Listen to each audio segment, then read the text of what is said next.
उस दिन रक्षाबंधन वाले दिन कह रहे थे कि मैं अपना अनुभव सुनाऊंगा आपको।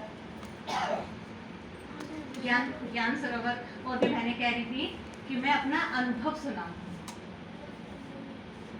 तो आज मैं आपको वही बताया।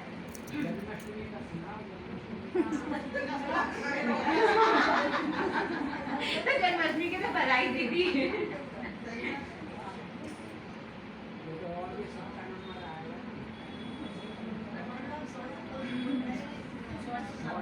क्या सुना? कोई ऐसी बात सुना दो जो मतलब सबका पुरुषार्थ अच्छा चले। सुना दूं? सचिन भाई के बारे में बताती हूँ कि उन्होंने अपनी क्लास में क्या कहा था।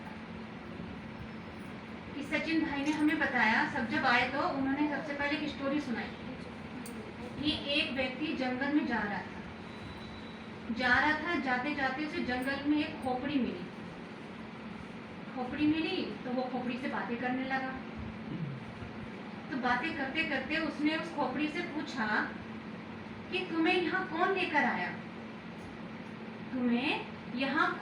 आया? तो खोपड़ी ने जवाब दिया, टॉकिंग मुझे यहाँ लेकर आया। अब उसने सोचा कि तो खोपड़ी बोल पड़ी। अब वो राजा के पास गया भागते भागते। क्या राजा, एक जंगल में खोपड़ी है जो बोलती है। अब वो कहने लगा, तुम हमेशा ऐसे ही बोलते हो और कुछ होता नहीं है। कर नहीं राजा, चलो सच कह रहा हूँ। तो राजा ने कहा, अगर अब की बार झूठ निकला तो तुम्हें सजा मिलेगी। कह रहा ठीक है। अब वो राजा अपने सैनिकों के साथ चला गया। जब जा रहा था तो उसे शक था राजा को कि झूठ बोल रहा है। तो जब पहुंचा तो उसने कहा कि खोपड़ी तुझे यहाँ कौन लेकर आया? चुप खोपड़ी। फिर पूछता है, खोपड़ी तुझे यहाँ कौन लेकर आया? फिर चुप। फिर तीसरी बार कहता, खोपड़ी तुझे यहाँ कौन लेकर आया? अब राजा को गुस्सा आ गया क्योंकि इतनी बार पूछ रहा, उनको जवाब ही नहीं दे रही।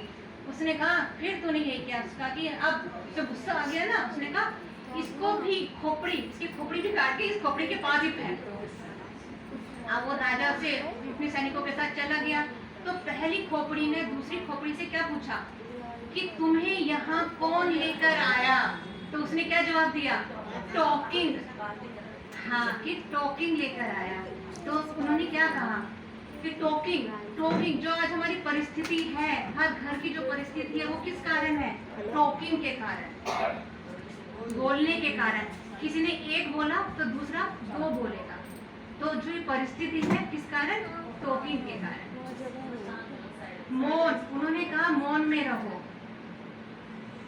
ओम शांति।